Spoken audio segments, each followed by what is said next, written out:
From project reviews to incredible interviews, along with the general things in Web3, CraigO's Crypto Corner covers the space in a fun and engaging way. We dive in so our listeners can conceptualize, plan, strategize, and implement their very next move.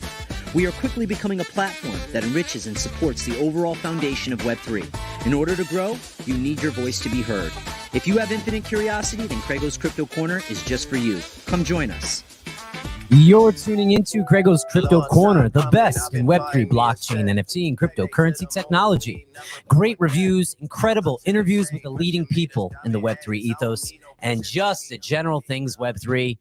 Today's episode is going to be fun because it's all about content creation, the quality of content, which gains the audience. As I like to say, social currency equals the attention economy. Today, my special guest co-host is Mr. Easton Gladney of X First from the Multiverse X blockchain. What's up, Easton? What's up, Craig? It's in the metaverse. Great to be back here. I'm excited to chat with you. I love this topic. It's great to have you here, and I think there's a lot of touch points here, especially in this opportunity market when people aren't, ringing the cash register and getting all the engagement that they once had. I think it humbles those that have been doing incredibly well in the space, and then emerging content creators like you and myself. I come onto this podcast once every week. I focus in the days leading up to this one night of great content, and then I prepare for the following week. Everybody sort of has a special cadence. But before you and I get to it, I want to bring on another special guest tonight who's going to be covering the daily Ralpha, our weekly Ralpha update with Mr. Stephen Miller. What's up, my friend?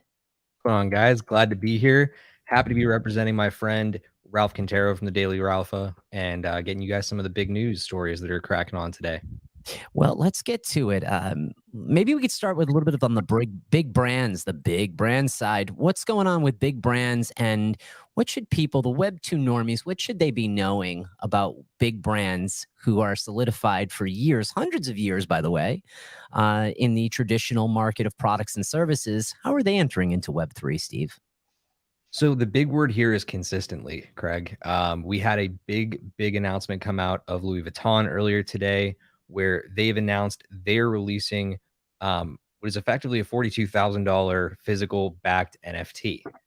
It's a pretty interesting experiment where they're selling a physical good that is going to be linked on the blockchain. And I'm pretty bullish on it. According to Vogue Business, the treasure trunks, as they're being called, are being sold as soulbound tokens. So that means that they're going to be completely non-transferable once they're linked to the user's wallet on the blockchain. I'm personally pretty big on this. I think that visual goods and things that are both physical and digitally backed are going to be a very, very big play into the future, much like your friends over at Cryptoys. So I, again, can't say enough positive about it. I think it's a really good move that more companies like LV are making their way in, trying to plant their flag. So that's the first little piece today. I love that. And by the way, for those that don't know what Soulbound is, let's play a little Chat GPT.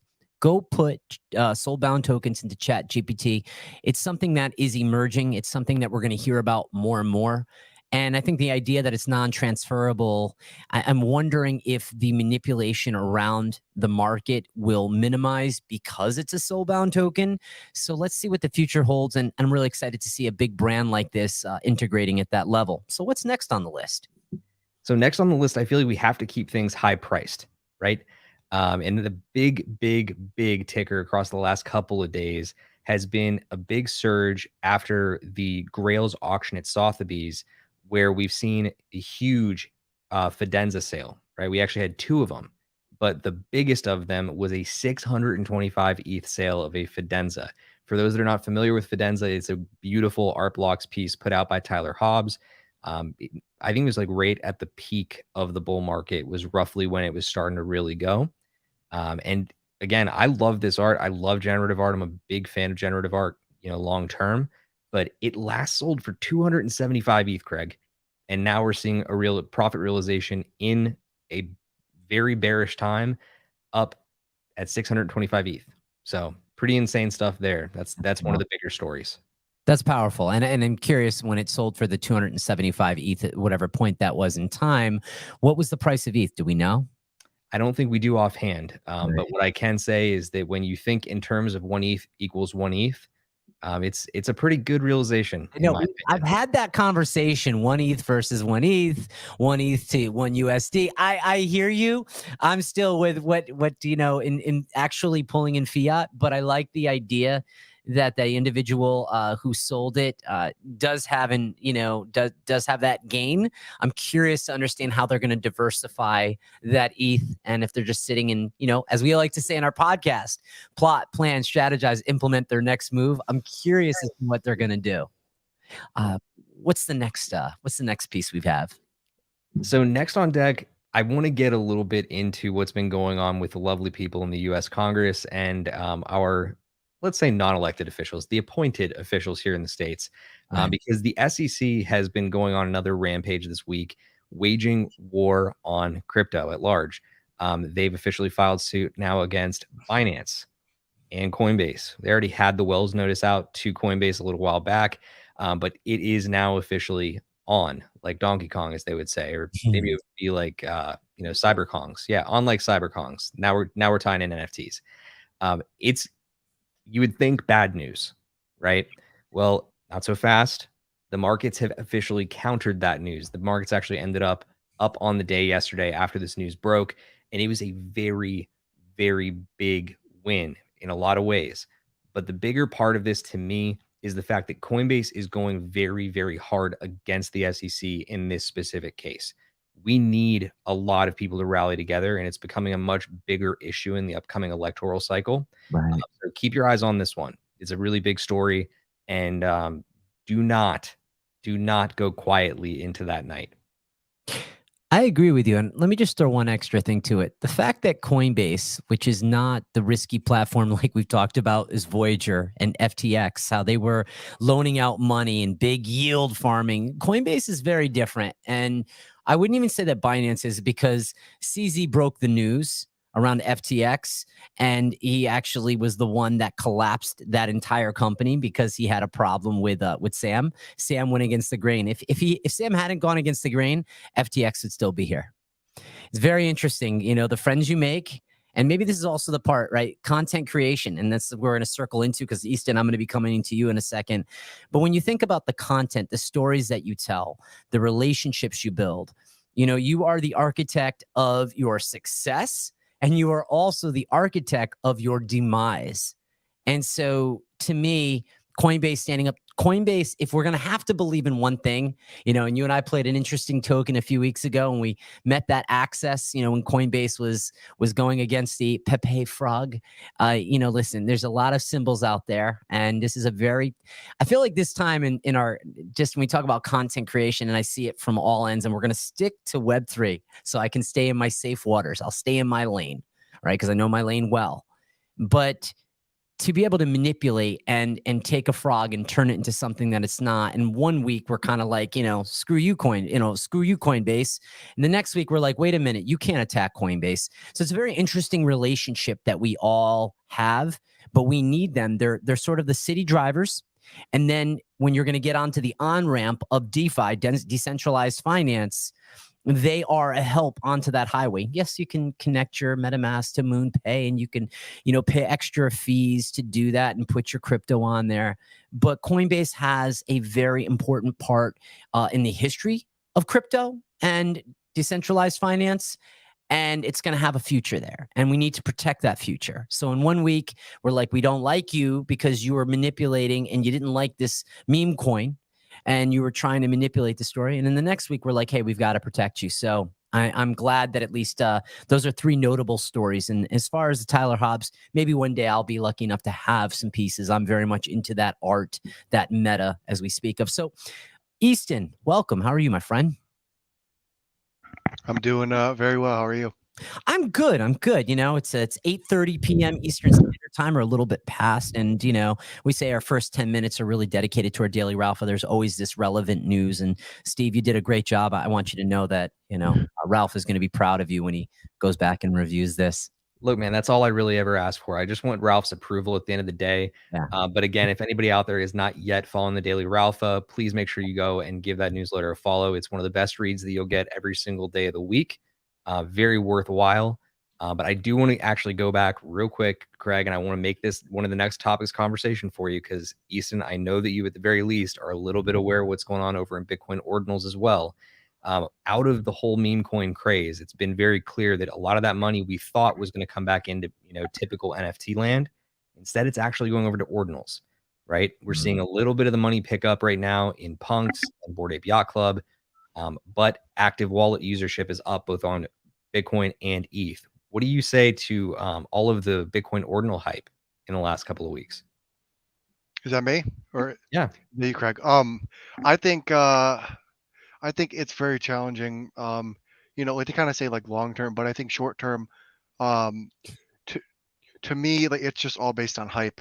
And like you said, I think it's just where like money's gonna flow, and I think the money's gonna flow where people can make quick money, and I think that's what we're seeing now. And I think long term, it'll eventually move back to the projects or to the companies that are actually doing something. Well said. I would throw just on top of that. I would say that you can play in Bitcoin and people know that it has this standardized reputation of being the gold standard in crypto, and so has this high level of credibility and this panache, right? So all the content creators are using this different shades or different hues of gold. I'm seeing it sort of in the sunset, and people are working it into their art, and they have that the blue check mark, and then next to it you'll have this orange square. So it's cool, and maybe that's part of what we'll start on the content creation tides, because we think about content creator economy. The next thing we think about is celebrating of content creators. A couple things that I want to dive into with you guys, and creating the content, creating the creator economy, and then the front end of the blockchain. Its look, its feel, the ease of use of wallet, and how those stories are told. And we have a lot of really notable tweets on screen shares, Tony, we'll be doing in a second. But I mean, first, if we can dive into that creator economy, I was thinking from my end, and let's stick on Bitcoin ordinals. I feel like a little bit of FOMO, and I have to practice my JOMO, which is the joy of missing out. I'm okay to miss out because I'm focused on the things that I'm focused on. Like, for instance, collecting more of my cryptoys. I'm a big fan of them. And I'll tell you why. I like the fact from a content perspective, when we talk about the creator economy, that they're really enjoying what they're doing and they're opening the toys. There's exploratory way in which the community is opening up these toys and talking about their favorite things. They're making sure to fall in love with these things, and nothing's priced outside of $39. Every box is $39, and they're smart not to, especially right now, to open the marketplace. They would rather see the economy pick back up, sell the toys. They have all these great collaborations and partnerships, financial partnerships with Mattel, with Star Wars, with George Lucas, big Lucasfilms, big partnerships, huge. And they're still not minting out. That's okay. But they're telling the story. They're making their community fall in love with them. And they're doing their creator economy is through doing the videos and bringing people within their community up to share their opening or unboxing. Did they get a grail? Did they get a holy grail? So they're playing with the unique rarity and traits within their collection, within their ecosystem. And that's phenomenal. So Steve, I want to throw this to you, and then Easton to you. What do you guys think about sort of that gameplay of their community? And I'm just using them as an example. What are your thoughts? I mean, it's really interesting because the last time that you actually had me on, we talked about this like the very tail end, and I feel like we're picking up where we left off. I really do believe that when it comes to the Web3 brand, they need to empower their community to make content on their own terms. When I say their own terms, I mean that individual's terms. Look at, a collection like Pudgy Penguins, they've officially, prepared unique brand kits for members in their community to go out and properly use their penguins in content creation and using the IP uniquely out in the world. If you're able to empower your community, they're going to be more likely to actually create content using your IP, which is a really big deal. It's a big win for both brand and individual. So if you can empower it through your personal brand, like the way that I have, I like to associate both of my primary PFPs in the content that I create, right? I use my on-chain monkey and I use my moonbird because they're both wearing captain's hats. It's kind of like my unique little thing in the background right now. But that would be my initial read on it. Easton, how do you read it? I agree completely with your points. I think just in general, if we're not talking about cryptoids, I think the community is everything. I think if they're not empowered to go tweet or make videos on their own, it's going to be very, very challenging actually growing the brand. And I think Cryptoids has a very, very strong community. They have people that love their project and what they're buying into. And I think as they get bigger and as more people f- fall in love and become a raving fan, I think we'll see more and more personal brands actually taking over. And I think like just in general, that's where content creation will go. So I think if Web3 can merge with the UGC and the user generated content and they can merge that together, I think we'll see it explode. Celebrating content creators, I think, is an important thing, right? So when you have great content and you've collaborated with your community, which is a great point that you make, Steve, and you just touched upon again, Easton.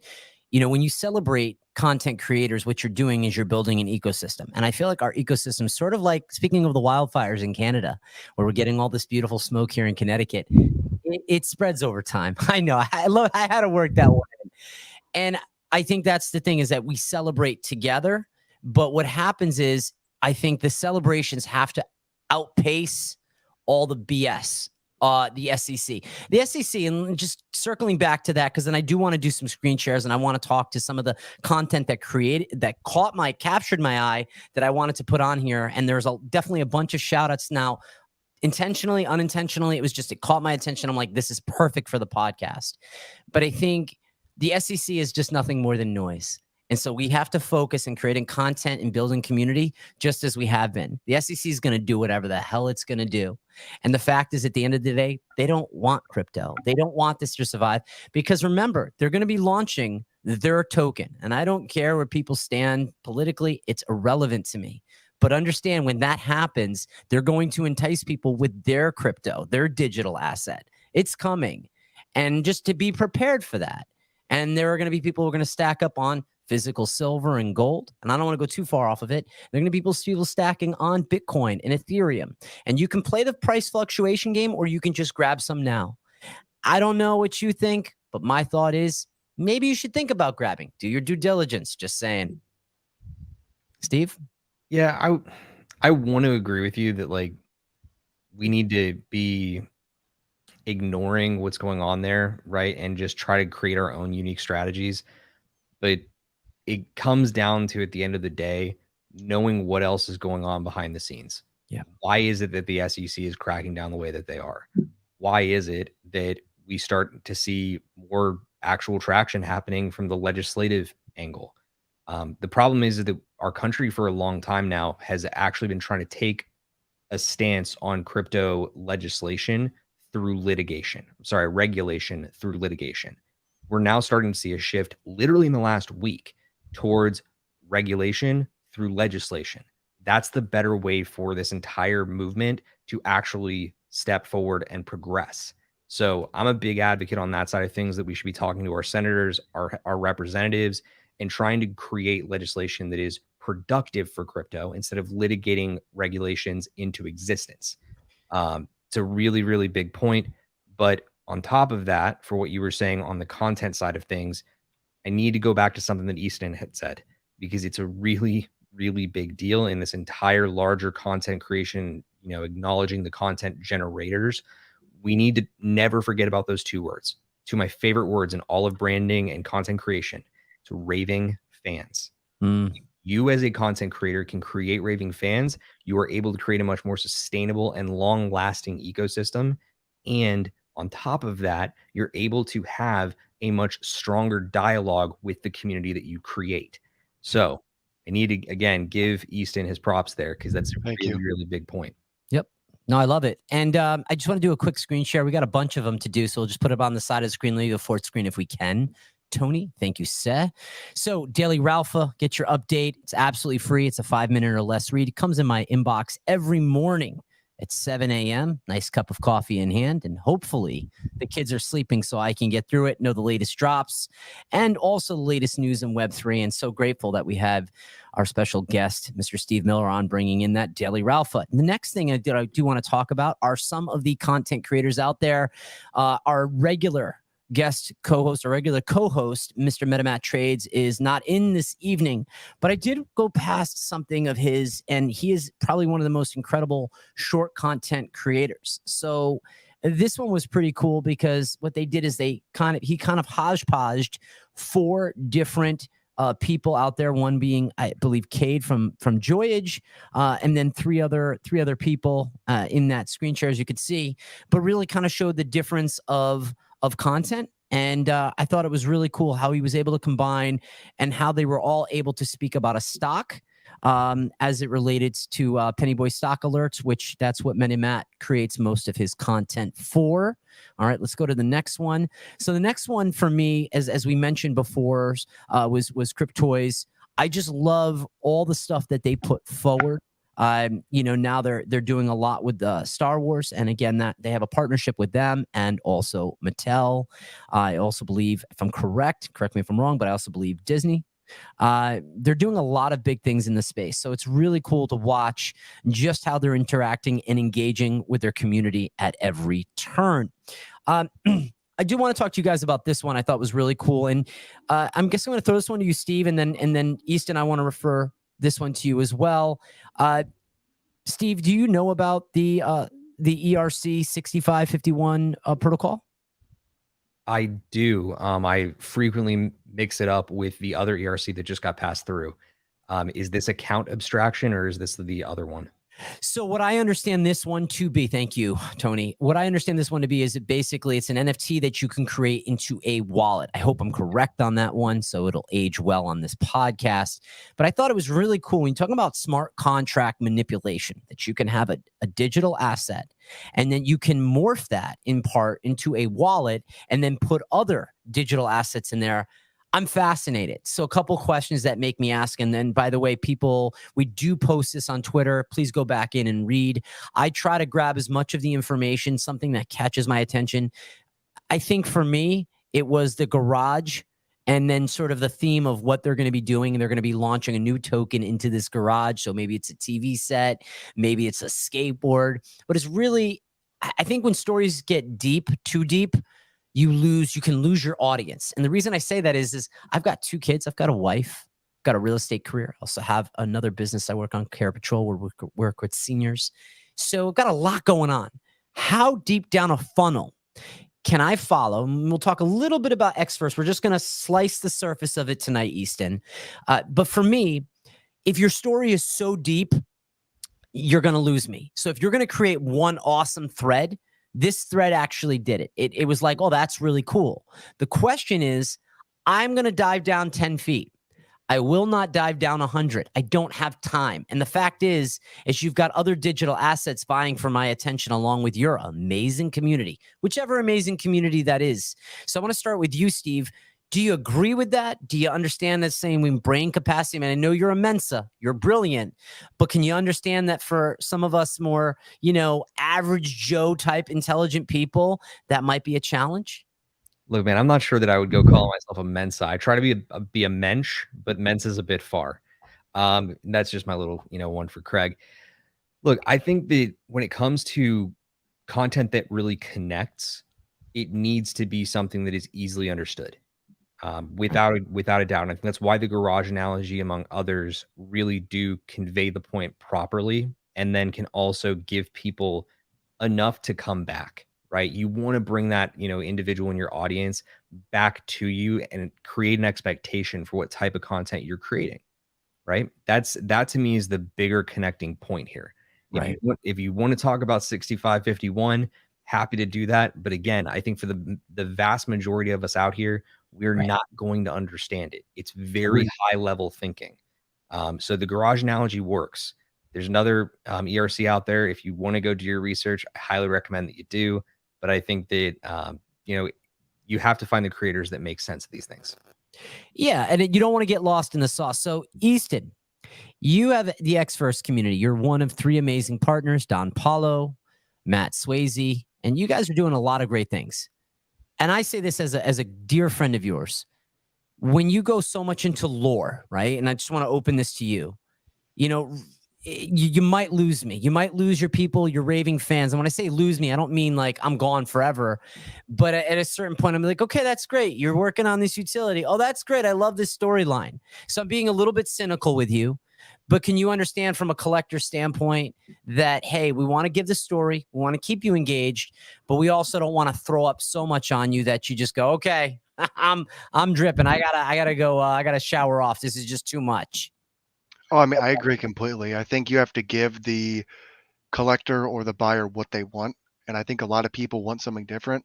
There might be people that just want art, or there might be Web2 people that just want rewards, or there might be people that just want story. And I think you have to give that person what they want. And I think when you build that foundation and you kind of have like everything in place, you can start to kind of uh, form your content around bite-sized pieces of what you think people might be interested in, and that could catch someone and not shove like everything in their face, because just like you said, it's very easy to lose people. And I know, like, I've bought into projects, or I wanted to buy into projects, I get in the Discord and there's too much going on and I leave. So I completely agree, and you have to give people, especially buyers, that bite-sized content that they're looking for. I love that. I love that you say that. So I'm gonna remind you, if there's too much lore, I'm gonna be like, hey, please bite size, please. Don Paulo, Yes. bite size. All right. So I want to go back to a quick screen share, and I want to talk about another one. And in Easton, I know you'll appreciate this. I'm going to bring it back to you again, right? History repeats itself. Don't fade new technology. Embrace it.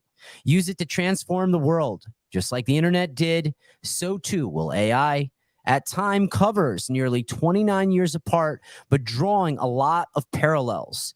What will be on the cover 30 years from now?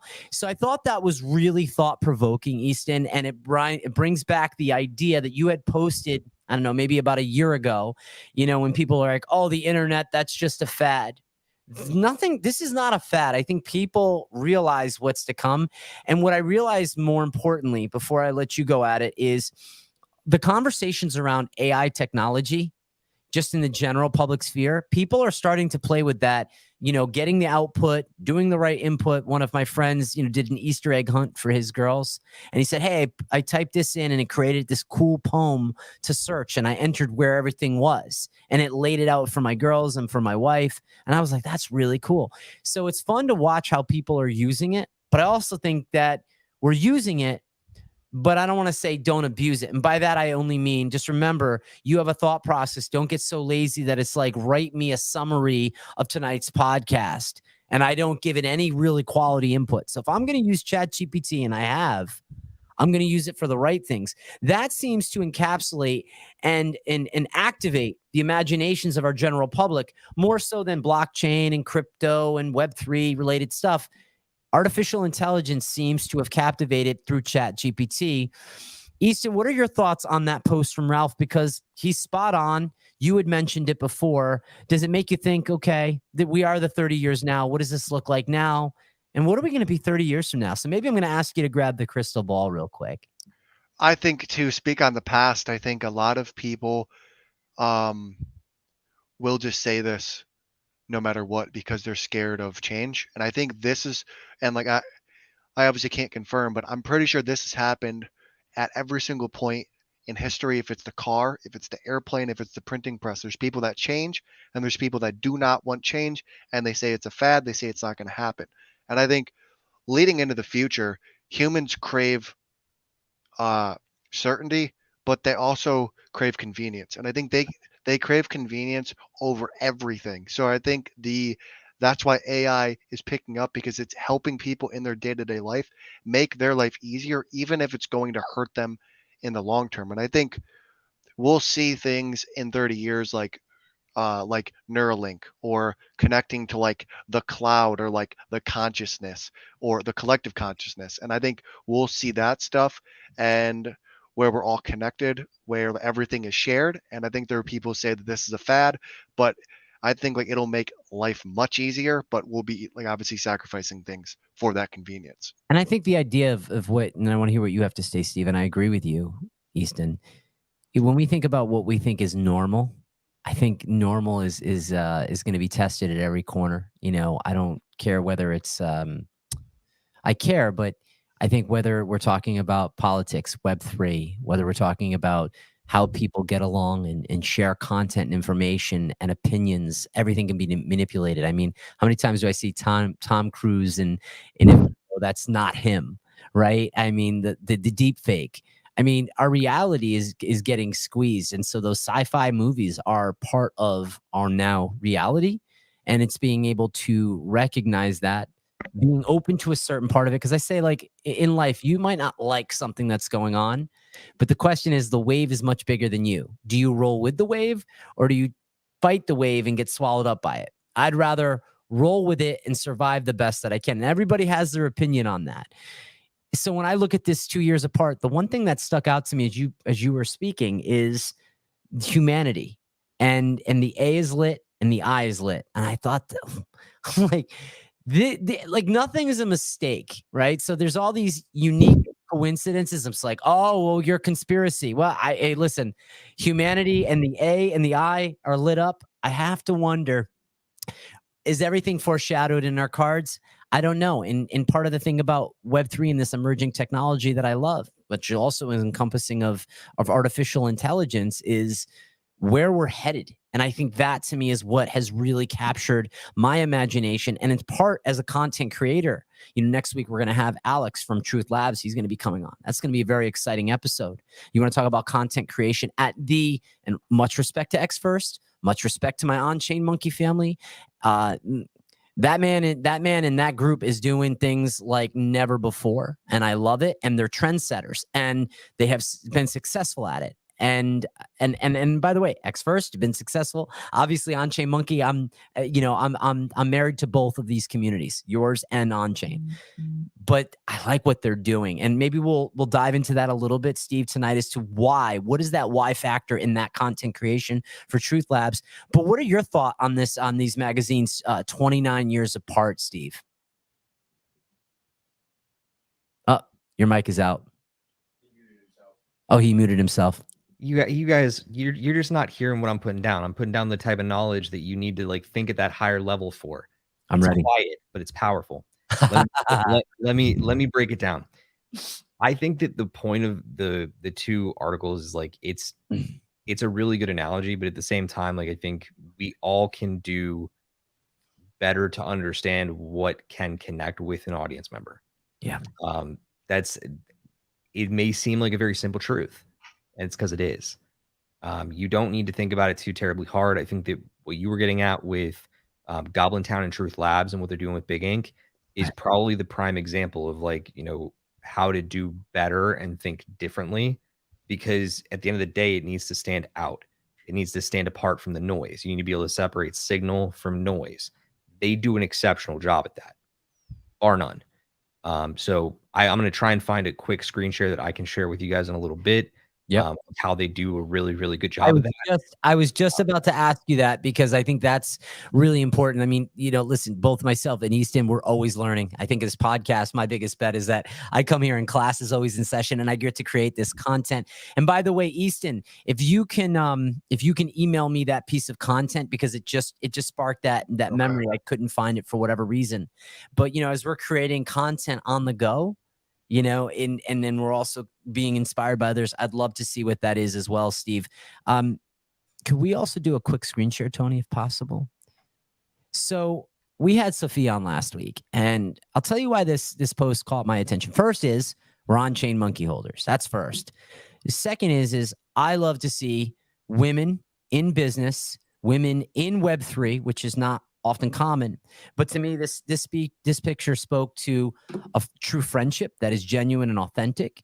It spoke to women who are building in Web3. And to me, that is the ultimate around content creation, is when you see when you see a picture and you're like, I connect with that. That's truth. Truth Labs, shout out. That to me is real. That is genuine. That is authentic. And so to me, when I see stuff like that, friends who are actually connecting, creating meaningful content and building in the ecosystem, that was cool. So those are my reasons. Powerful women in the space, a friend of mine, someone who was on my podcast, and someone who's representing one of the very most successful communities on-chain monkeys. How can I not show love? Shout out to Sophia. So those are my thoughts. So I want to go back to the piece of content. I just found it. It's on my screen share. If you can bring that up, would appreciate it. It goes to show something really interesting. Empowering your audience to be part of your narrative. This is not art from the creator of Goblin Town. This is a participant from the Goblin Town community.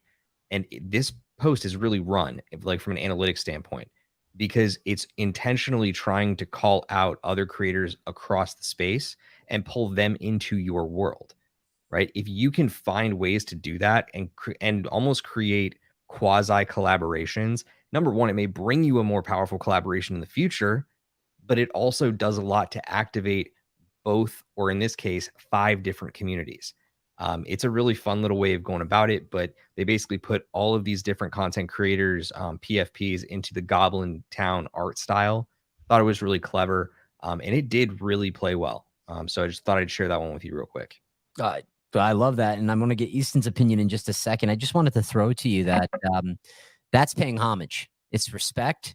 It's doing it in the right way, and it's also we talk about cross-chain agnostic, but I would also say cross-chain, cross-community, cross-digital asset community agnostic. So it's recognizing some of those other collections. Like obviously, I think it was Pudgy Penguin in there, and some of the other ones I see, Doodles. And it was just showing respect and then doing them as Goblin Town. So that's super creative. And that came from somebody, as you just said, in the community. So email that one to me, because I want to share that in our Twitter thread recap. And I also, by the way, I want to throw this to you guys. In Easton, I'm curious to hear what your opinion is. And Steve, so I come on here once a week for an hour and a half. We create really quality content. We pull up things that are relevant. What I'll do in the next day or so is I'll create a Twitter thread. I'll enter in all the notes that I've been taking tonight, things that I'm learning. For instance, signal versus noise. I think that's really important. And that to me was a very powerful post, right? And that's somebody in their community as far as Goblin Town. And then I'll create this nice thread and I'll say, here's the review of all the things that we talked about. If these things are of interest and you want to learn more, go listen in.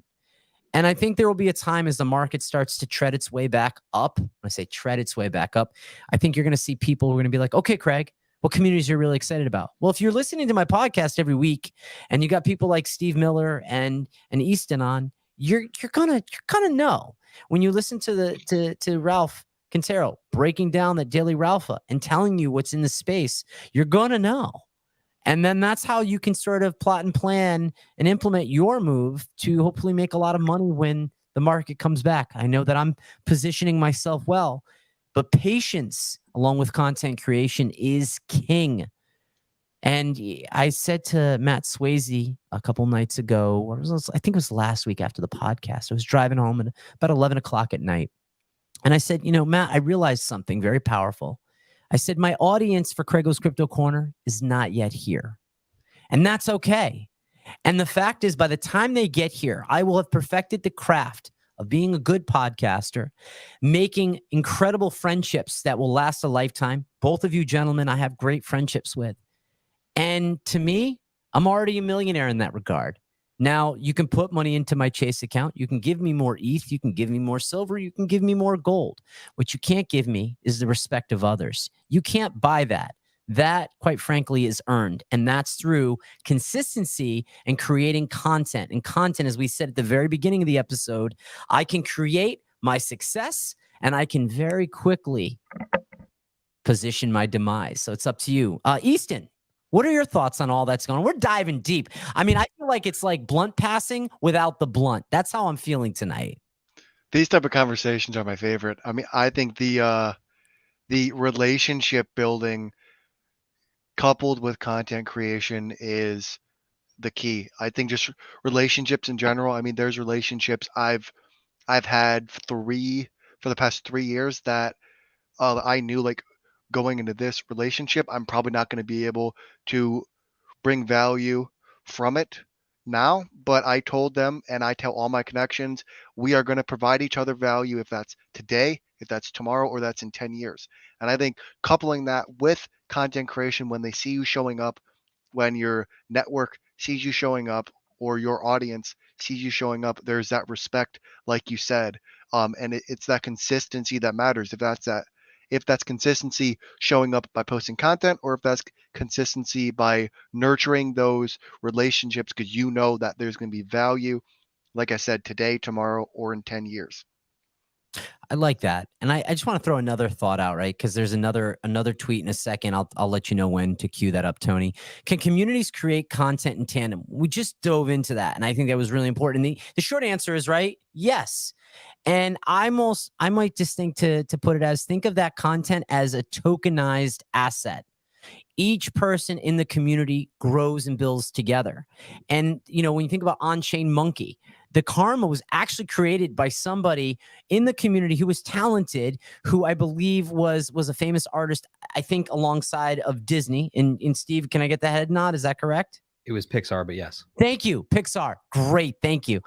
So to me, that's powerful when you can have that level of talent within your community, and then the next collection gets made, and then that gets created. So you go from K1 to K2, and now they're going over to Ordinal. I'm very curious to see where our Genesis monkeys on the Ethereum blockchain are going to lie. And I don't want you to answer that right now. I might come back to that at the end because I think it's important. Again, as I said, this is my class. It's always in session, and so I'm always selfishly learning. But before we do that, and we'll be asking that in a second because I'd love to get your opinion on it, Stephen. You've been immersed in that ecosystem for a while. Tony, can we get that screen share? Thank you, sir. So I thought this was another one that caught my attention, right? All-star compilation. Here are the biggest oof trades in NFT history.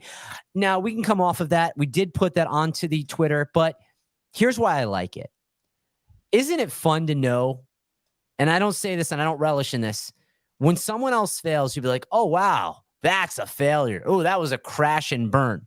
So it talked about a lot of the oofs.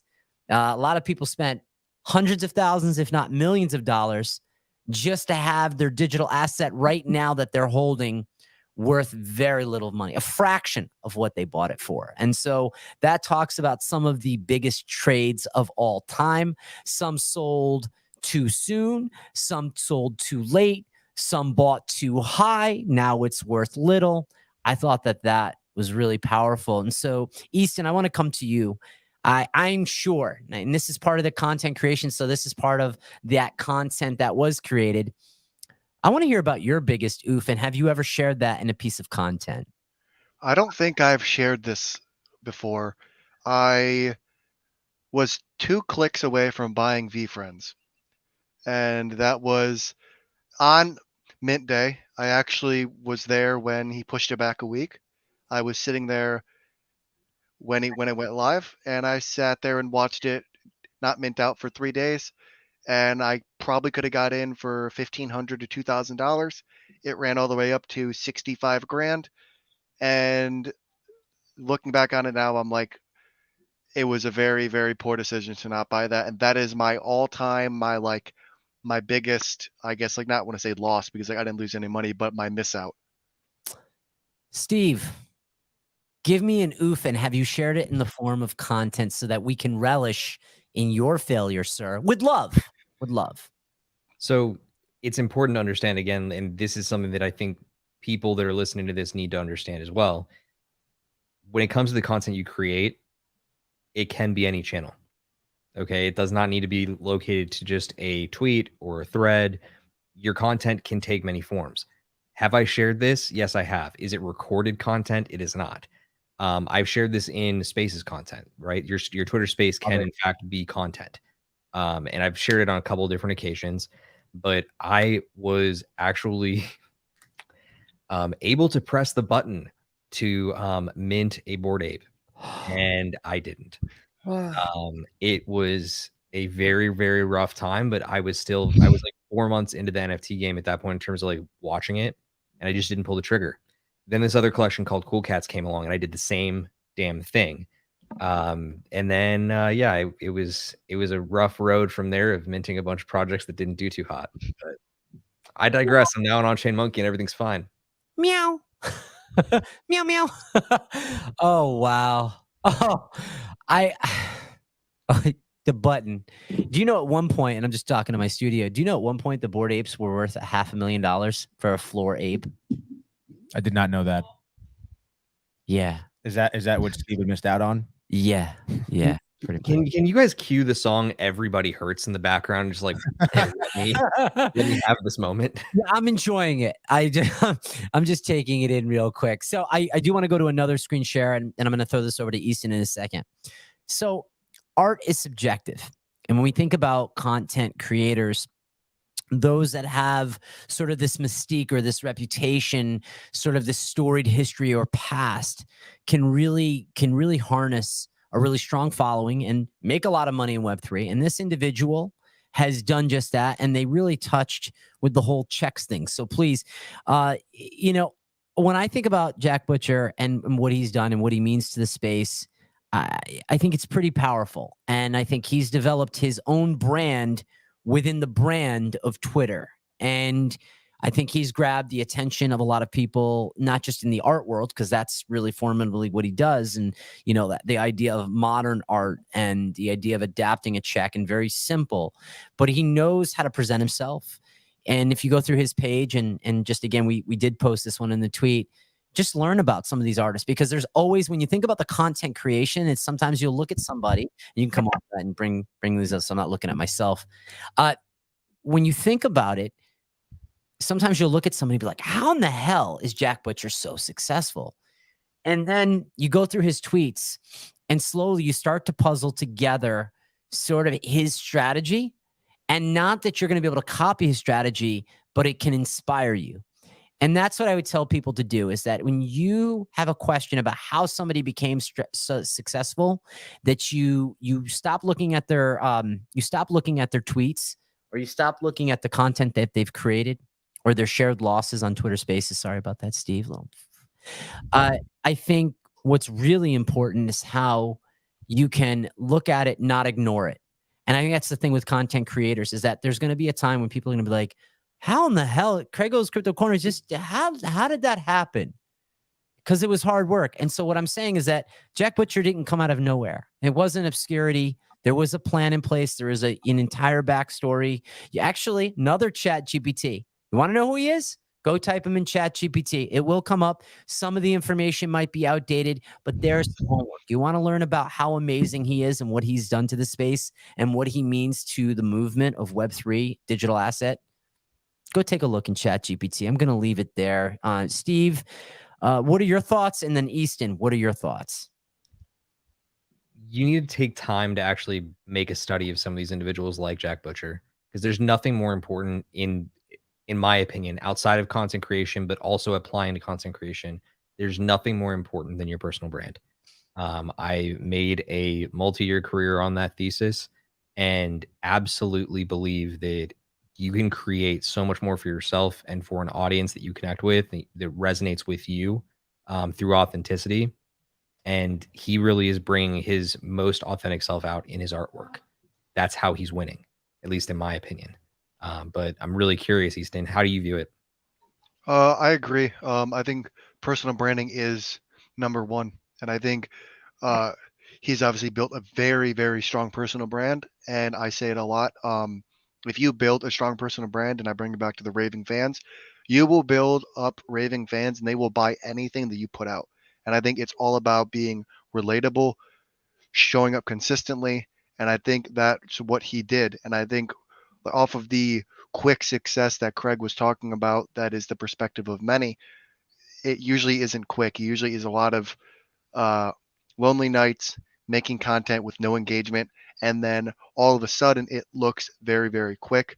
But if you go back into most of people's history, it is not. And I think that is also a very good thing to, I think, show people, because again, it relates and it's relatable, which will then in turn, I think, create more sales and more success for the future.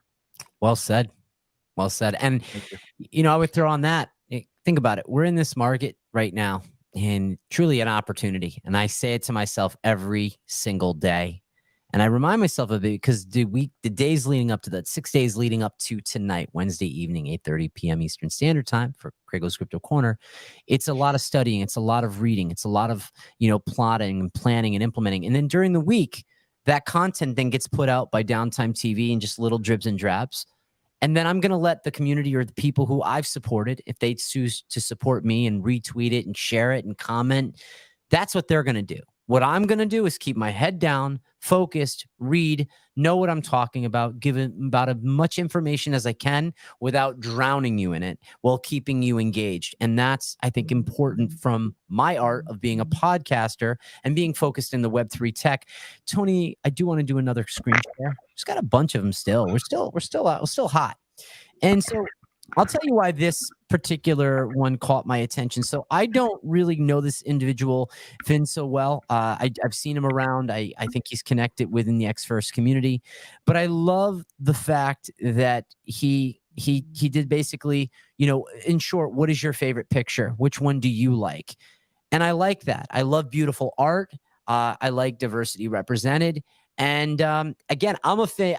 My meta is the ultimate meta, the roadmap of just art, the promise of nothing, because I think we've been promised everything, and sometimes communities will fall short, and then there are other ones that are going to deliver. By the way, speaking of those that I think will deliver, and I hope, and actually Flexter, big shout out to him. He had actually reached out from our community, or in us Maxi community, has something that he wants to share and come onto the podcast. So at some point, I'm sure we'll have him on.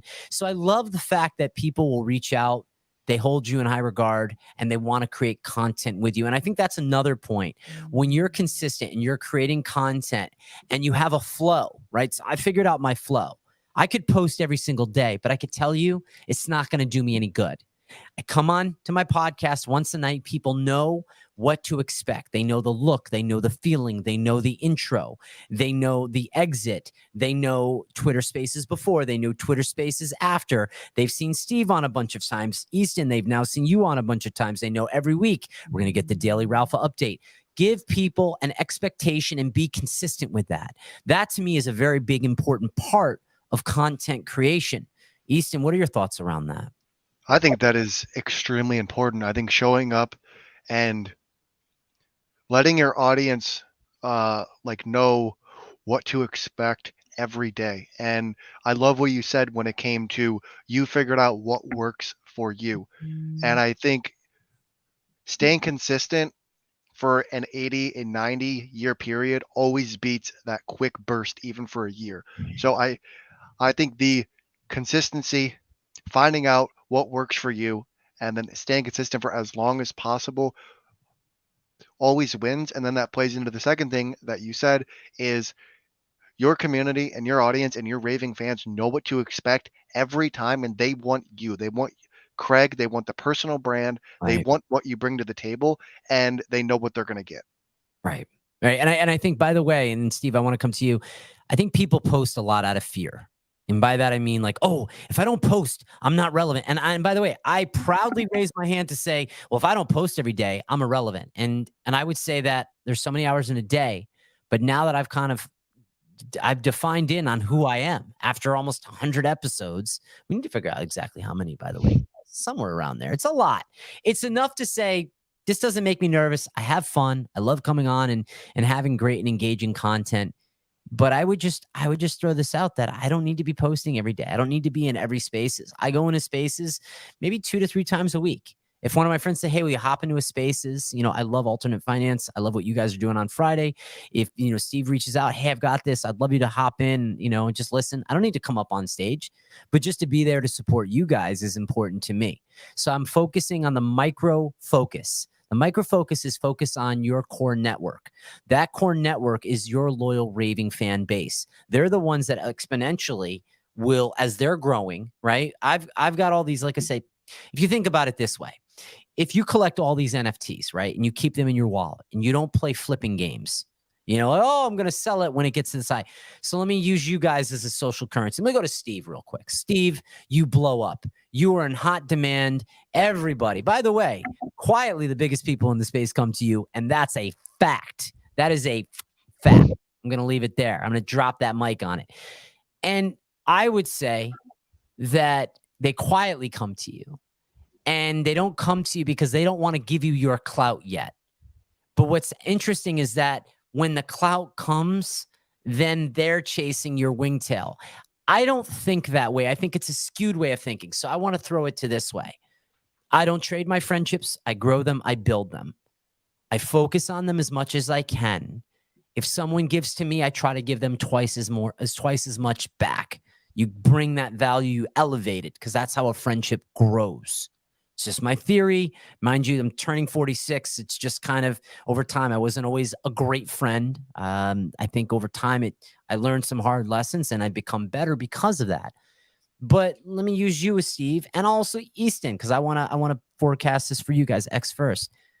You guys become the next Bored Ape Yacht Club, on Multiverse X, and you are the hottest collection community on the Multiverse X blockchain. It's very possible. It's foreseeable. It's going to happen.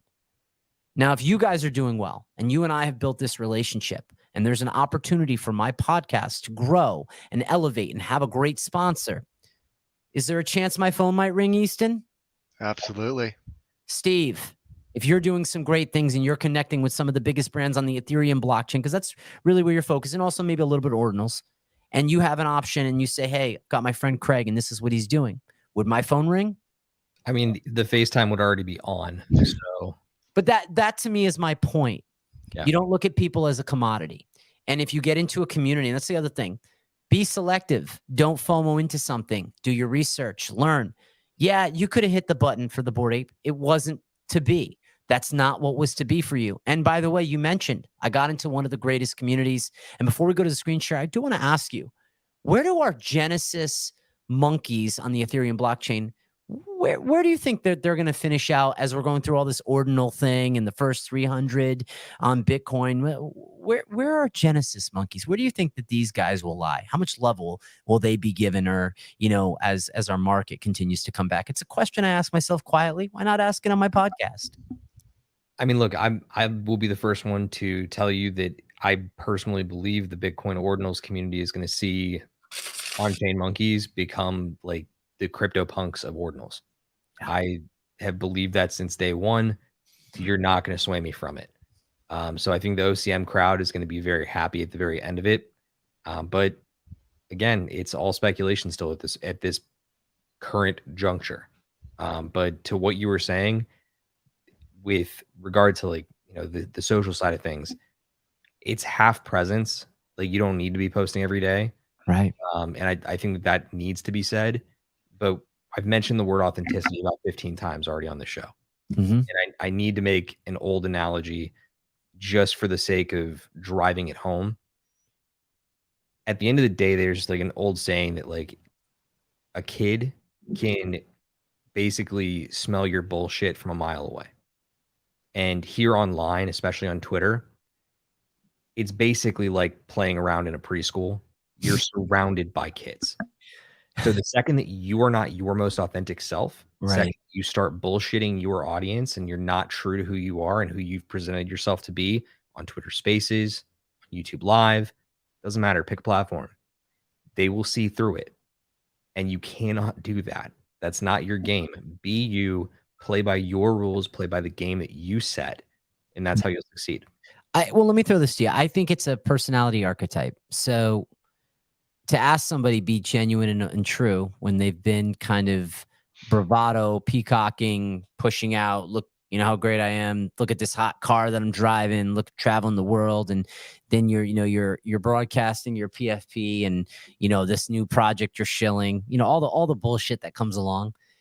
That doesn't. I don't think that. I think that's a deep reflection, and I also don't think it's an age thing. And I know what you were saying, right? Is because kid will smell your bullshit from a block away, and there are 20-somethings. There are teenagers, there are 30-somethings, there are 40-somethings like myself, and there are 50-somethings who come on, and this is sort of the alternate reality for them. But what I say is don't treat it that way, because as we emerge further into Web3 and it becomes part of our everyday life, it's just a new iteration of our internet, which is blockchain-based, which is AI-based. And I think it rolls us into the next screen share, Tony, if you don't mind.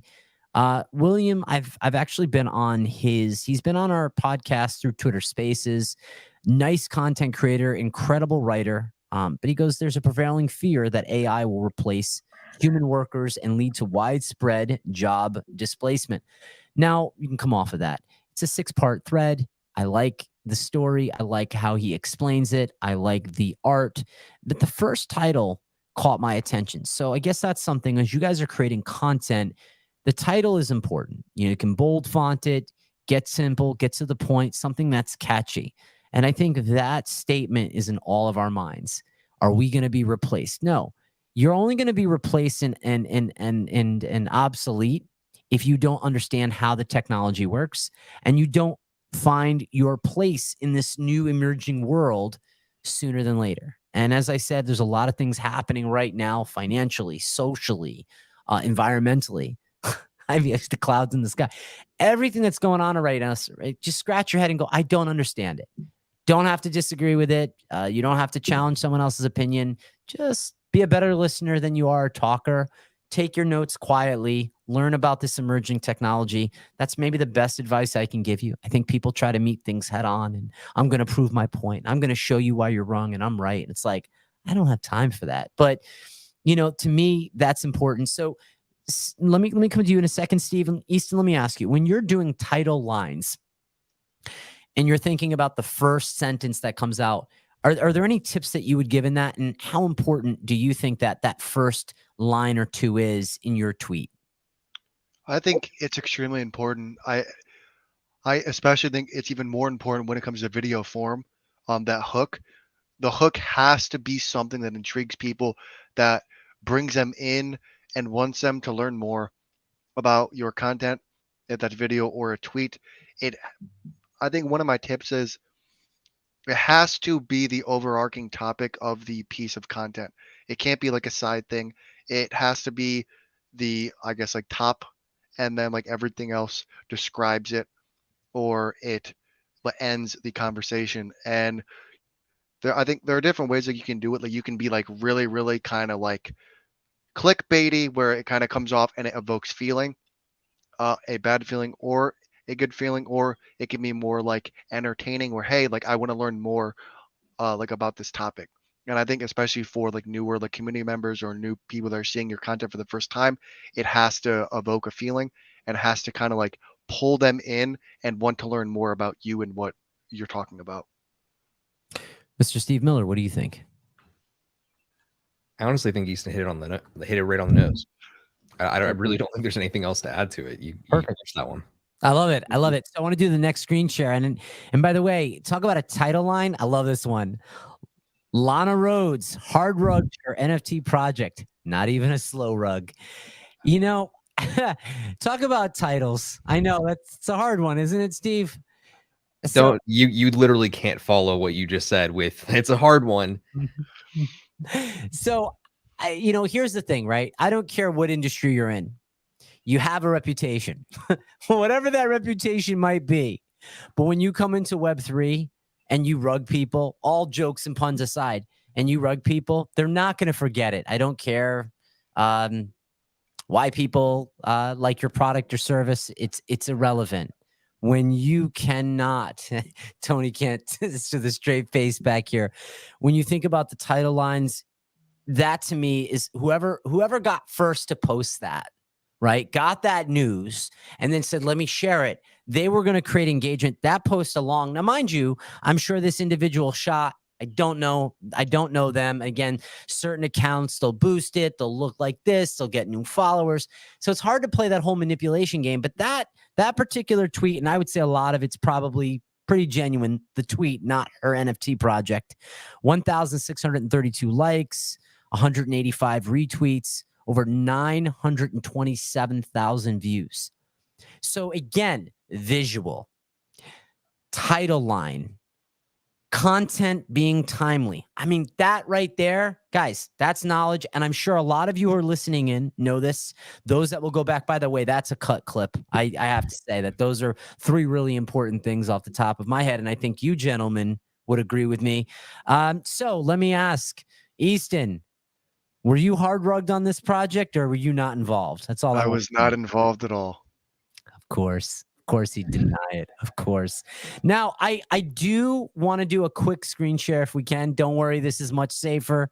I won't hard rug you, but I am going to ask that you go and subscribe to my YouTube channel, CraigO's Crypto Corner.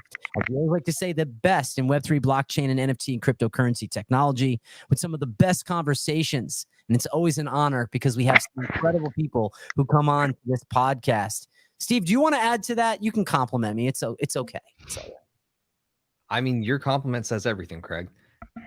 Honestly, God, if you're not yet following this guy both on YouTube and on Twitter, please make sure that you take a second to do so. He's one of the best content creators in this game, one of the best hosts out there. I would honestly tell you that if there's one thing that we all need to work a little bit better on, it's the way that we hook. It's such a skill trade when it comes to the social media game these days. We always need to be doing better. And one other tip on the content side of things, especially when it comes to YouTube, you have such an opportunity to experiment with your hook and with your title line there. Like if you do not immediately start seeing high degree of like actual audience conversion and people going to your videos within like the first like hour, go in and change exactly what your title line says, change it to a better hook, maybe consider working with your, different thumbnail, because honest to God, if you can do that after about an hour and you're not seeing the type of traffic that you're really looking for, right, that's your one opportunity. If you don't take that opportunity, number one, you're foolish, because you should be taking every opportunity that you can to connect with your audience. But number two, it just is the best way to make it work. And you don't want to miss that. I love that. And I guess that what I want to throw to you guys is when you think about your content and what you guys are creating. So for instance, Easton, with X First, you're creating a community. You have a very talented artist. You have a lot of lore story. And again, I think the story is very easy to follow. And I think that's something, again, not constructive criticism, but constructive feedback as to what I want to see with the community. I don't want to get lost in your story. There are going to be people who love to do that. Avid readers, lore. They're going to be people that want utility, opportunity, access. That can also be, as I'd like to say, digital assets being tied to actual products and service. That excites me, because that's something I can explain to people who aren't in Web3, who don't understand part of this culture. And if our culture gets so nuanced, we kind of exclude people out. It's sort of like our own slang, right? JOMO, FOMO, all these other things, rug, we lose them. We don't want to lose them. We want to bring them in. And it's hard enough to show to somebody how to set up a wallet, how to go through Coinbase. And that's why we have to protect Coinbase, as we said at the very beginning of the episode. But Steve, just like you and like me, we're content creators outside of in Easton. You are as well, but you also that project. My biggest focus when I first think of Easton, I think of X First and his team. So it's not just an I thing. I also think with Steve, I think with the content you create, I mean, you were one of the most powerful people in Twitter Spaces. I know you might not refer to yourself, but you made that top 100 list. That's pretty impressive. I would also say that as companies, more Louis Vuitton, more bigger brands coming on, Disney, Mattel, just look at their collaborations with Cryptoys. It's absolutely incredible. When you find those collaborations, what you are doing is you're getting what we call platformed. And that's sort of the last thing that I want to kind of impart and out with. And then I want your finishing words. And I think what we'll do is we're going to reverse the rapid fire. But when I think about platforming, I think I've got a great podcast. I think the consistency of content. I think how I put that content out. And I just gave, during this podcast episode, how I do it. I think you guys have given a lot of insight into how you perceive what's going on in the space. So being platformed is the honor. I think that's sort of thing, being crowned. You are good enough. You have been consistent enough. You have studied the space long enough. You have the personality for it. And we think you can deliver. When you get platformed, that's where the money is. Where the money is, now you can develop even further, because those direct connections to some of the big people in the space are there at your fingertips. What I'll throw to you guys, and the last thing, and dropping maybe some of my stuff out to our audience tonight, is when I first started this podcast, the thing that I thought would be the most challenging was getting the big names on. That's not my challenge. It's the growth of audience. I've already had on some of the biggest people in the entire ecosystem, in the entire space. And every week, not to fluff him up, Ralph Quintero from the Daily Ralpha comes on every week. It's a dear friend of mine as well. And he's pretty big in the space. And he deals around a lot of the VC people. And he's out of Miami, where the hub of crypto and NFTs actually, I think, reside from. In part, maybe it's going to be Dubai, but I think Miami's, yeah, there you go. I got the head shake going, yes. So for me, the honor is to be platformed. You only earn that platform when you're consistent, you're delivering right content, and you're being good to the people around you. Don't burn those bridges, build those bridges. And if somebody walks away for whatever their reasons are, you let them walk and you always speak kind to them. So that's my last word. And what I'm going to do is I'm going to allow you guys to have your last words. And then because MetaMatt's not here, I'm going to do the reverse rapid fire. I'm going to let you guys hit me with some rapid fires. It's always kind of fun when we do the hodgepodge of content. Hodgepodge. I love it. So, Steven, what are your last words? And then East, I want to hit to you. And then I'm going to let you guys throw some rapid fire questions to CraigO. Third person. I think my final word is this. You need to at least start experimenting in content creation before you can actually consider yourself someone who's running in it. If you're not willing to get outside of your comfort zone and try and connect in a unique way, you're going to continue to fade into that noise, right? We talked earlier in the show about separating signal from noise. How are you going to differentiate yourself? Figure that out and you'll be able to soar in the space. You just need to be able to find the right niche. But I'm excited and going to be thinking very hard about my rapid fire and how we're going to flip this on Craig. But you're absolutely right. I think that Miami is without a doubt one of the big NFT hubs, and don't you dare throw Dubai into that mix. Mr. Easton. I think my last word for content creation, I think, is just starting. If you're thinking about creating, it's all about just starting, picking up the camera and just filming something. And I think my favorite thing is documenting versus creating. I think there's a lot of people that put all these thoughts into video ideas and what should I create, and like I have no ideas to put out there, instead of them just picking up the phone and talking about what they're doing and what they love and the process of that. And I think that little mindset shift will make it a lot easier to start, and your videos are going to suck in the beginning and your content's going to suck in the beginning, and then it's going to get better as you learn. And last thing, by the way, real quick, Tony, if you can do a quick screen share. Gary V did this post and Easton just sent this to me. Document, don't create. The unlock for so many. And he puts the YouTube video there. So we can actually, if you can just pin that up, Renee, that'd be awesome. And then just let's do a quick reverse. I think it's kind of fun with the rapid fire questions at the end. I always like to put people in the hot spot. So I say, why not put me in the hot spot this week? I'm good with that. So, yeah, nothing's offline. Just nothing's off. Just go for it. You go, Steve. You can go first. When it comes to the content creation game, Craig, what do you find is more effective from your standpoint? Showing kindness in the space or showing gratitude? Gratitude. Easton, you're up. I think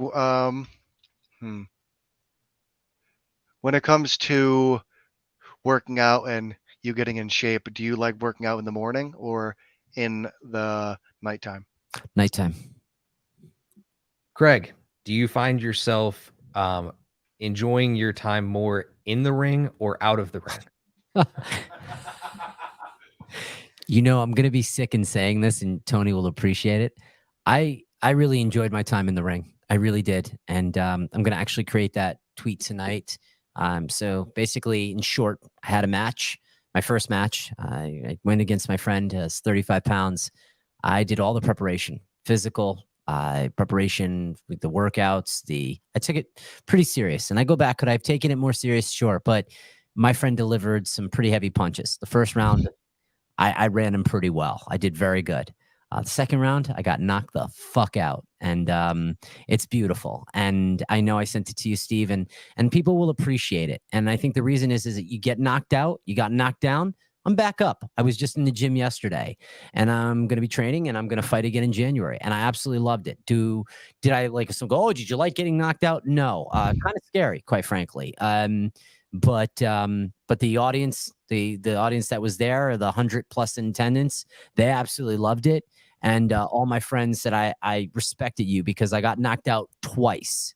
So when you see the video, it's pretty awesome. And the reason I say that is I got knocked out just to get back up and told my coach, put the fucking helmet back on. Let's fucking go. I was going to try to cut the F's out, but screw it. And then at that point, it was just, my hands weren't up enough at that point, and then he just hit me with some beautiful, beautiful shots. I was nothing more than a punching bag at that point, and it was beautiful how he finished me off, and I respect it, and I'm so grateful that he didn't try to take it easy on me, and he let me have it, and it was refreshing, and there's so much that I learned from it. So I'm excited to share that. It is never about the number of times you get knocked down. It's about how many you get back up. And it is cliched and done to death, but that's the truth. So I applaud you for stepping out of your comfort zone and going and doing that, Craig. Yeah. It's a big, big personal move, and I applaud you for that part of your journey. It's exciting. But thank you. By the way, you saw the video, right? You saw the video, Steve?